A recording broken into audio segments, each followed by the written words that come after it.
Εσύ θέλεις ένα custom creamy keyboard σαν και αυτό? Γεια σας φίλοι μου, είμαι ο Itzokikap και σήμερα απαντάμε στον φίλο μου τον Carpet Tech, ο οποίος σε προσωπικό του μήνυμα με ρώτησε πώς θα μου κοστίσει ένα τέτοιο πληκτρολόγιο. Κάνε λοιπόν insta, like και follow για να τα πούμε.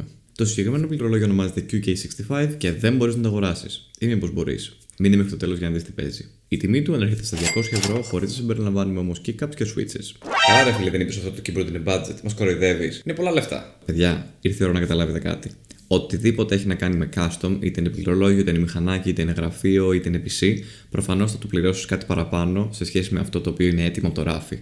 Γιατί είναι custom. Το QK65 με τον deep και creamy ήχο του ήταν μέρος ενός group buy, το οποίο έχει λήξει αυτή τη στιγμή, επομένως δεν είναι διαθέσιμο για αγορά. Κάνε like το βίντεο και follow για να μάθεις σε επόμενο βίντεο τι είναι το group buy. Τι και αν σου έλεγα όμως ότι υπάρχει μια εναλλακτική λύση, η οποία είναι και φτηνότερη. Oh my god! Okay, it's happening! Σου παρουσιάζω το KVD67 Lite, του οποίου η τιμή ανέρχεται στα 115€.